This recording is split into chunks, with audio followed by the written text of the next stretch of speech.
গণপ্রজাতন্ত্রী বাংলাদেশ সরকারের মাননীয় প্রধানমন্ত্রী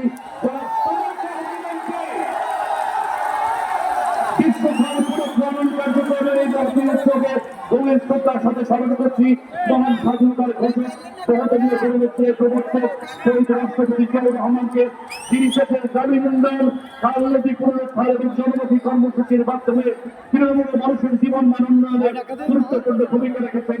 একই সাথে শ্রদ্ধা বলে স্মরণ করছি সাবেক প্রধানমন্ত্রী বেগম খালেদা জিয়াকে, যার নেতৃত্ব আজও অনুপ্রেরণার উৎস হয়ে রয়েছে। অনুষ্ঠান সঞ্চালনায় আছি আমি শেখুল আলম বাবু। মাননীয় প্রধানমন্ত্রীকে ভুল দিয়ে বরণ করে নিচ্ছেন উপস্থিত জনতা, তাদের রাষ্ট্র ভালোবাসা তাকে বরণ করে নিচ্ছেন।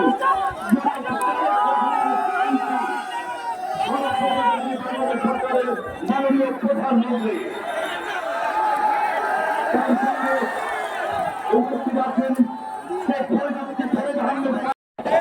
আচ্ছা, এই যে কয়েকদিন আগে আমরা দেশের মানুষ, ছাত্র জনতা, নারী পুরুষ, আবাল বৃদ্ধ বনিতা, বাংলাদেশের প্রায় সকল শ্রেণীপেশার মানুষ রাজপথে আন্দোলনের মাধ্যমে গত এক যুগের বেশি সময় ধরে এই দেশে মানুষের কাগজে স্বৈরাচার বসেছিল, সেই স্বৈরাচারকে দেশের মানুষ বিতাড়িত করেছে না?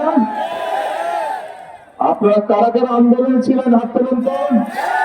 এই দেখেন সকল মানুষ আন্দোলনে ছিল। ধন্যবাদ, হাত নামা। প্রিয় ভাই বোনেরা, আমাদের সেই আন্দোলনে এই চাঁদপুরে আমরা আমাদের বহু নেতা কর্মীকে হারিয়েছি। বিএনপির, শুধু বিএনপির নেতা কর্মী না, এর বাইরে সাধারণ মানুষ, এর বাইরে যে সকল রাজনৈতিক দল বিএনপির সাথে গণতান্ত্রিক আন্দোলনে অংশগ্রহণ করেছিল, প্রায় প্রত্যেকেই তাদের নেতাকর্মী কিছু না কিছু হারিয়েছে। ভাই বোনেরা, 5 তারিখে বাংলাদেশের মানুষের বিরুদ্ধে একজোট ধরে যে আন্দোলন পরিচালিত হচ্ছে বাংলাদেশের মানুষ, সেই আন্দোলনে বাংলাদেশের মানুষ, ছাত্র জনতা সফল হয়েছিল, সফলতা লাভ করেছিল। এখন প্রিয় ভাই বোনেরা, আমাদের একটি লক্ষ্য থাকতে হবে, আমাদের একটি উদ্দেশ্য থাকতে হবে। আমরা গণতান্ত্রিক অধিকার প্রতিষ্ঠার জন্য আন্দোলন করেছিলাম। আমরা বাংলাদেশের মানুষের রাজনৈতিক এবং অর্থনৈতিক ক্ষমতা প্রতিষ্ঠিত করার জন্য আন্দোলন করেছিলাম। আমরা এই দেশের মানুষের বাক স্বাধীনতা প্রতিষ্ঠিত করার জন্য আন্দোলন করেছিলাম। আল্লাহর রহমতে আমরা সেই আন্দোলনে, বাংলাদেশের জনগণ সেই আন্দোলনে সফল হয়েছে। এটি গেল একটি পর্ব, প্রথম পর্ব। জনগণের শাসন প্রতিষ্ঠিত হয়েছে, জনগণের কথা বলার অধিকার প্রতিষ্ঠিত হয়েছে, জনগণের রাজনৈতিক অধিকার প্রতিষ্ঠিত হয়েছিল। এটি হলো প্রথম পর্ব। দ্বিতীয় পর্ব কি তাহলে? কি ভাইরা, দ্বিতীয় পর্ব কে? দ্বিতীয় পর্ব হচ্ছে এখন দেশকে গড়ে তুলতে হবে, রাষ্ট্রকে পুনর্গঠন করতে হবে। আমরা দেখেছি বিগত 16 বছর এই দেশের মানুষের লক্ষ কোটি অর্থ বিদেশে পাচার করে দেওয়া হয়েছিল। এই দেশের মানুষের সম্পদ বিদেশে পাচার করে দেশকে অর্থনৈতিক ভাবে কবজা করে দেওয়া হয়েছিল। আমরা দেখেছি কিভাবে প্রশাসনকে রাজনীতিকরণের মাধ্যমে প্রশাসনের যে দক্ষতা, সেই দক্ষতাকে নষ্ট করে ফেলা হয়েছিল। আমরা দেখেছি কিভাবে বাংলাদেশের চিকিৎসা ব্যবস্থাকে ধ্বংস করে দেওয়া হয়েছিল একদিকে, আরেকটি দেশের চিকিৎসা ব্যবস্থার সুবিধার জন্য। ভাই বোনেরা, আমরা দেখেছি উন্নয়নের নামে এই দেশের মানুষের অর্থকে লুট করা হয়েছে। গ্রামে গঞ্জের কোন উন্নয়ন হয়েছিল? গ্রামে গঞ্জের উন্নয়ন হয় নাই। শহরেও যদি আপনারা যান, ঢাকা শহরেও যদি আপনারা যান, দেখবেন বড় বড় কতগুলো ফ্লাইওভার হয়েছে, কিন্তু রাস্তাঘাট ভাঙা চূড়া। সেই ফ্লাইওভার 100 টাকার ফ্লাইওভার 500 টাকা দিয়ে করা হয়েছে। এই যে রূপপুর আহমেদ বিদ্যুৎ উৎপাদন কেন্দ্র, এই কেন্দ্রে যারা কাজ করবে তাদের জন্য বালিশ কেনা হয়েছিল ৮০,০০০ টাকা দিয়ে। একটা বালিশের দাম ৮০,০০০ টাকা হইতে পারে কখনো? এই টাকা, এইটা জনগণের অর্থ, এই টাকা বিদেশে পাচার করা হয়েছিল। তো ভাই বোনেরা, এই যে বলছেন পিছনে টেকনিক্যাল কলেজ করতে হবে, বললো না এমপি সাহেব এখনই, মানিক বললো না এখানে? যদি উন্নয়নই হইতো তাহলে এই টেকনিক্যাল কলেজ কেন গত ১ যুগ ধরে হলো না? এই টেকনিক্যাল কলেজ যদি হয় তাহলে এই টেকনিক্যাল কলেজে এই এলাকার সন্তানেরা দক্ষ শ্রমিক হিসাবে ট্রেনিং পাবে। এই ট্রেনিং, এই টেকনিক্যাল কলেজ যদি হয়, এখান থেকে যারা দক্ষ শ্রমিক হবে তারা দেশে এবং বিদেশে কর্মসংস্থান করতে পারবে। বিদেশে তারা দেশে তারা নিজের কর্মসংস্থান করতে পারবে, বিদেশের থেকে তারা আরো বেশি বৈদেশিক মুদ্রা দেশের মানুষের জন্য পাঠাতে পারবে। তো ভাই বোনেরা, আজকে এই যে আমরা বিশ্ব খাল পুনর্খনন করছি, এখানে তো এই খালটি আগে ছিল না। এখানে মুরব্বী যারা আছে তারা জানেন, এই খালটি প্রায় ৪৭ বছর আগে এই খালটি এখানে ছিল।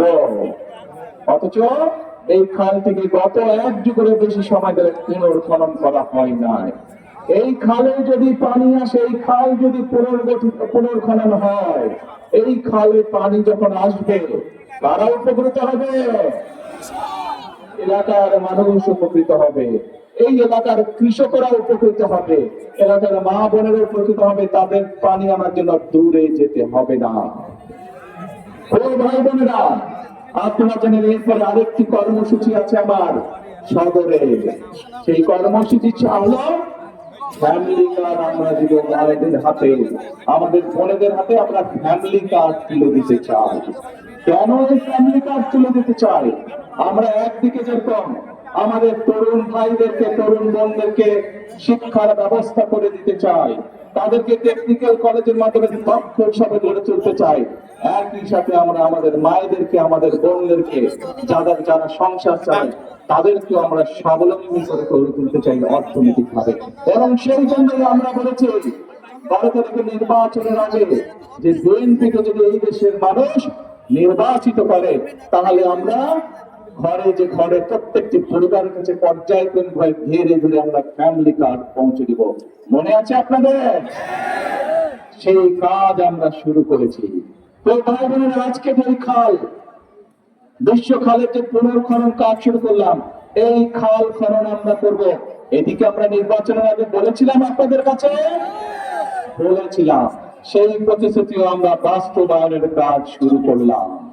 তো ভাই বোনেরা, আপনাদের কারা কৃষক কার্ডের কথা শুনেছেন? হাত তুলেন তো। কৃষক কার্ডের কথা বাবারে, সব উপরের মানুষরা শুনেছেন আপনারা কৃষক কার্ডের কথা? সবাই শুনেছেন। এদিকের মানুষগুলো রাস্তায় দাঁড়িয়েছেন, আপনারা শুনেছেন কৃষক কার্ড? আচ্ছা, ধন্যবাদ। আপনারা ব্রিজের উপরে মানুষগুলো শুনেছেন, সবাই শুনেছেন। এখন এই কৃষক কার্ড কি? আমরা যেরকম মায়েদের হাতে ফ্যামিলি কার্ড পৌঁছে দিব, আমরা যেমন এই যে এখানে টেকনিক্যাল কলেজ করার মাধ্যমে আমাদের তরুণ ভাই বোনদেরকে দক্ষ মানুষ হিসাবে গড়ে তুলতে চাই, ঠিক একইভাবে কৃষক কার্ডের মাধ্যমে মা বোনদেরকে ফ্যামিলি কার্ডের মাধ্যমে যেরকম আমরা স্বাবলম্বী করে গড়ে তুলতে চাই, একইভাবে কৃষক ভাইদেরকে আমরা স্বাবলম্বী করে তুলতে চাই। কৃষক কার্ডের মাধ্যমে প্রতি বছর আমরা কৃষক ভাইদের কাছে ২৫০০ টাকা পৌঁছে দিব, যাতে করে তারা তাদের বীজ, সার, কীটনাশক এই জিনিসগুলো যাতে কিনতে পারে, কিনতে যাতে তাদের কষ্ট কম হয়। এবং প্রিয় ভাই বোনেরা, আপনারা যারা এখানে আসেন, এই যে আজকে জনসভায় আপনারা যারা উপস্থিত আছেন, এখানে প্রত্যেকটা মানুষ আমরা ধরে নিতে পারি যে আপনারা এইখানে বসবাস করেন, এই আশেপাশের এলাকায় বসবাস করেন, তাই নয় কি? তাহলে এই উপজেলায় বসবাসকারী, এই গ্রাম অঞ্চলে বসবাসকারী বাংলাদেশের জনসংখ্যা শতকরা ৭০% মানুষ গ্রাম অঞ্চলে বসবাস করে। আমাদের খাল কাটা কর্মসূচি, এই খাল কাটা কর্মসূচি যদি আমরা সফল করতে পারি, কোন এলাকার মানুষ উপকৃত হবে বলেন তো? হ্যাঁ, আমরা তো কারা? এই খাল খনন কর্মসূচি সফলে গ্রামের মানুষ যেমন উপকৃত হবে, কৃষক ভাইরা যেমন উপকৃত হবে, শহরের মানুষ উপকৃত হবে। যে টেকনিক্যাল কলেজ বলেছেন, এখানে সহ আরো বিভিন্ন জায়গায় আমাদের করার পরিকল্পনা আছে, সেগুলো যে আমরা কে কারা উপকৃত হবে? আমাদের তরুণ যুবক ভাইয়েরা উপকৃত হবে, বোনেরা উপকৃত হবে। আমরা ফ্যামিলি কার্ড যদি দিয়ে দিতে পারি সবাইকে, কারা উপকৃত হবে? আমাদের মা বোনেরা উপকৃত হবে। প্রিয় ভাই বোনেরা, আমার এই সকল কথা বলার উদ্দেশ্য হচ্ছে আমরা এই সকল পরিকল্পনা গ্রহণ করেছি, এই সকল পরিকল্পনা ইনশাআল্লাহ বাস্তবায়ন করব। কারণ এই পরিকল্পনাগুলো বাস্তবায়িত হলে এই দেশের সাধারণ খেটে খাওয়া মানুষ উপকৃত হবে। কারণ আমাদের রাজনীতি হচ্ছে মানুষের ভাগ্যের পরিবর্তন ঘটানো। আমাদের রাজনীতি হচ্ছে আমরা দেশের মানুষকে যে প্রতিশ্রুতি দেই সেই প্রতিশ্রুতি পালন করা। আগেই বলেছি আমি, বাংলাদেশের মানুষ আন্দোলন করেছে তাদের অধিকার প্রতিষ্ঠিত করা। এটি গেল প্রথম পর্ব। দ্বিতীয় পর্ব হচ্ছে এখন রাষ্ট্র গঠন বা দেশ গঠন করতে হবে। দেশ গঠন যদি আমরা করতে না পারি তাহলে বিশ্ব থেকে আমরা পিছিয়ে থাকবো।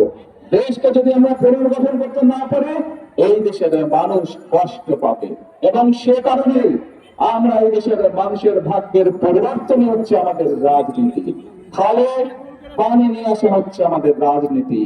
কৃষক ভাইদের জমিতে ফসল যাতে বেশি হয় সেইটি হচ্ছে আমাদের রাজনীতি।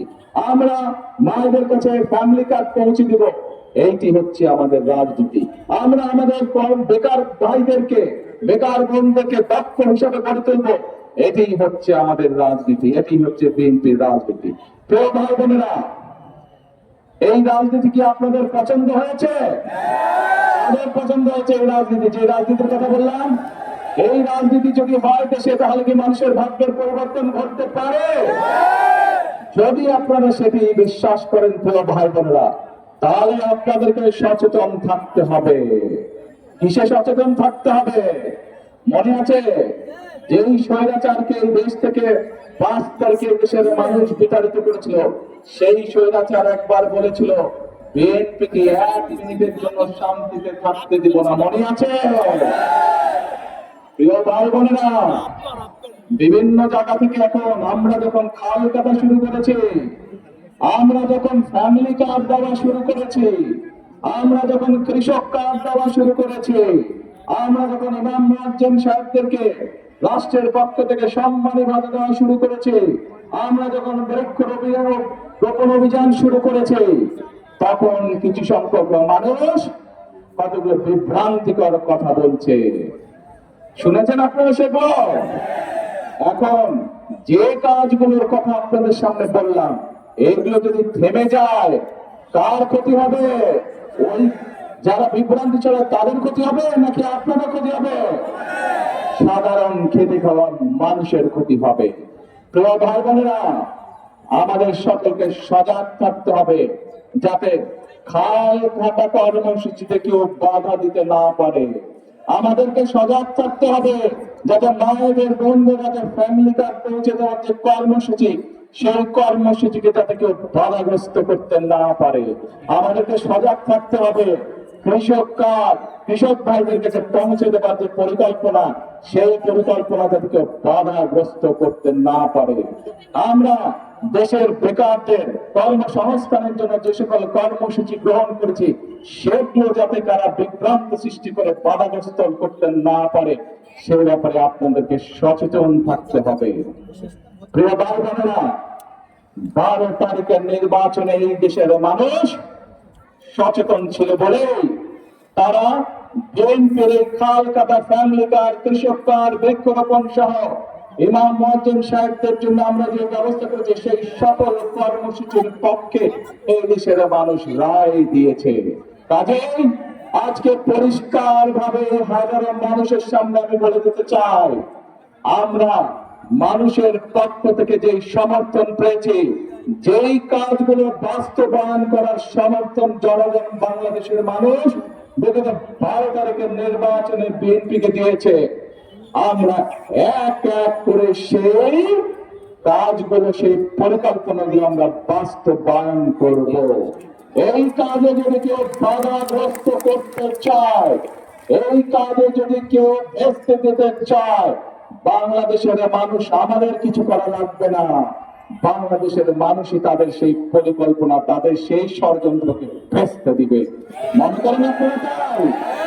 তাহলে আসুন, আসুন, যে কর্মসূচিটি বাস্তবায়ন করলে এই দেশের মানুষের ভাগ্যের পরিবর্তন হবে। আজকে এই বিশ্ব খাল পুনর্খননে আমরা সকলে মিলে প্রতিজ্ঞাবদ্ধ হই, আমরা সকলে অ্যালার্ট থাকবো, আমরা সকলে সচেতন থাকবো। ওই বিভ্রান্তকারীদের বিভ্রান্তির ফাঁদে আমরা পা দিব না, ঠিক? ইনশাআল্লাহ। প্রিয় ভাই বোনেরা, আমাদের সামনে উদ্দেশ্য, লক্ষ্য একটাই, এই দেশকে পুনর্গঠন করতে হবে, এই দেশের মানুষের ভাগ্যের পরিবর্তন করতে হবে, এবং সেই কাজ আমরা শুরু করেছি। আমরা বিএনপি সকল সময় একটি কথা বলে থাকে, জনগণই হচ্ছে বিএনপির সকল রাজনৈতিক শক্তির উৎস, এবং সেই জন্যই জনগণকে সাথে নিয়ে আমরা খাল খনন কর্মসূচির কাজ শুরু করেছি। জনগণকে সাথে নিয়ে আমরা ফ্যামিলি কার্ডের কর্মসূচির কাজ শুরু করেছি। জনগণকে সাথে নিয়ে আমরা এসব কাজের কাজ শুরু করেছি। প্রিয় ভাই বোনেরা, জনগণ যতক্ষণ আজকে এই খাল পুনর্খনন কর্মসূচিতে আমরা সকলে মিলে একটি প্রতিজ্ঞায় আবদ্ধ হই, সেটি হচ্ছে এই দেশ আমাদের দেশ। এই দেশকে ৭১ সালে আমাদের মুক্তিযোদ্ধারা যুদ্ধ করে স্বাধীন করেছিলেন। কাজে এই দেশকে এখন গড়ে তোলার পালা আমাদের। বিভিন্ন সময় দেশের মানুষের অধিকারকে ছিনতাই করা হয়েছিল, দেশের মানুষ বুকের তাজা রক্ত ঢেলে দিয়ে দেশের জনগণের গণতান্ত্রিক অধিকারকে প্রতিষ্ঠিত করেছে।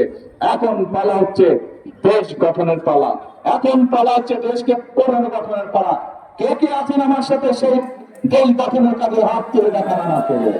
আলহামদুলিল্লাহ, আমরা সকলে মিলে আমাদের এই প্রিয় মাতৃভূমিকে যেমন ৭১ সালে স্বাধীন করেছিলাম, এখন আমরা সকলে মিলে আমাদের প্রিয় মাতৃভূমিকে ইনশাআল্লাহ আমাদের সেই প্রত্যাশিত বাংলাদেশ হিসাবে গড়ে তুলব।